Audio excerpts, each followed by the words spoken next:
বিগত 5 বছরের ন্যায় এবারও বসন্তকালে বসন্ত উৎসবের আগে দুর্গাপুর সরকারি মহাবিদ্যালয়ের উদ্যোগে অনুষ্ঠিত হল রোড আর্ট কম্পিটিশন।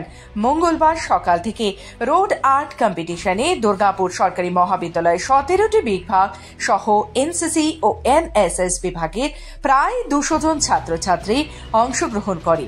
ষষ্ঠ বর্ষের এই ধরনের রোড আর্ট কম্পিটিশনের আয়োজন করে দুর্গাপুর সরকারি মহাবিদ্যালয়ের তৃণমূল ছাত্রনেতা শুভজ্যোতি মজুমদার। তিনি জানায়, পড়াশোনার বাইরে ছাত্রছাত্রীদের আলাদা জ্ঞানের বহিঃপ্রকাশের জন্য এ ধরনের কম্পিটিশনের আয়োজন করা। এ ধরনের কম্পিটিশনের ফলে একদিকে যেমন বসন্ত উৎসবের আগে সেজে উঠবে সমগ্র মহাবিদ্যালয় চত্বর, তার পাশাপাশি ছাত্রদের নতুন অভিনবত্ব প্রকাশ পাবে।